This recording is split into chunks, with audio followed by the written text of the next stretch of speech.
വീടിൻ്റെ ടെറസ് ഒന്ന് ക്ലീൻ ചെയ്യാൻ വേണ്ടി തീരുമാനിച്ചു. അപ്പോഴാണ് മെഷീന് ചെറിയ കംപ്ലയിൻറ്റ്. വേഗം ഞാൻ പോയി 20 മൈക്രോ ഫാരഡ് കപ്പാസിറ്റർ ഇലക്ട്രിക് കടയിൽ നിന്ന് വാങ്ങിച്ചു. ഓൺ ദ സ്പോട്ടിൽ തന്നെ റിപ്പയർ ചെയ്യാമെന്ന് വിചാരിച്ചു. നോക്കാം.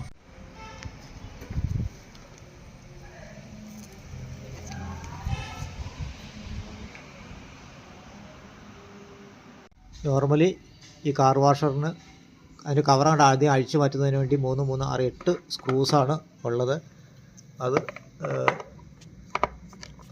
അഴിച്ചു മാറ്റി കഴിഞ്ഞിട്ടുണ്ടെങ്കിൽ പെട്ടെന്ന് തന്നെ അത് റിമൂവ് ചെയ്യാം. കാർ വാഷറിൻ്റെ 2 കവറും റിമൂവ് ചെയ്യുമ്പോൾ ഇത്രയും ഭാഗങ്ങളാണ് കാണുന്നത്. ഇതിൽ കപ്പാസിറ്റർ 20 മൈക്രോ ഫാരഡ് കപ്പാസിറ്ററാണ്. നോർമലി എന്തെങ്കിലും വർക്ക് ചെയ്യാതിരിക്കുമ്പോൾ കൂടുതലും പ്രോബ്ലം കാണുന്നത് കപ്പാസിറ്ററാണ്. കപ്പാസിറ്റർ മാറ്റിയിട്ട് കഴിഞ്ഞാൽ എല്ലായ്പ്പോഴും മോസ്റ്റ് ഓഫ് ദ ടൈം ഇത് വർക്ക് ചെയ്തതാണ്. കണക്ട് ചെയ്ത ശേഷം ജോയിൻസ് ഇത് സോൾഡർ ചെയ്ത് പിടിപ്പിക്കുകയാണ്. അതായിരിക്കും കൂടുതൽ നല്ലത്. ജോയിൻസ് സോൾഡർ ചെയ്ത ശേഷം നന്നായിട്ട് ഇൻസുലേഷൻ ടേപ്പ് വെച്ചിട്ട് ചുറ്റുക. ഒരു വിധത്തിൽ ഷോക്ക് അടിക്കാത്ത രീതിയിൽ. കമ്പോണൻസാണ് ഒരു കാർ വാഷറുള്ളത്. ഇതാണ് പമ്പിൻ്റെ ഭാഗം. ഇത് 2 കവറാണ്.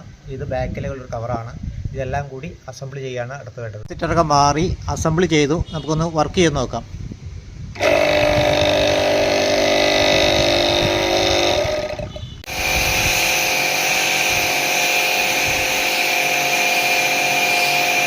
പ്രഷർ കുറവായിട്ട് തോന്നുകയാണെങ്കിൽ അതിൻ്റെ വാട്ടർ ഫിൽറ്റർ ഒന്ന് ക്ലീൻ ചെയ്ത് ഇട്ടാൽ മതി.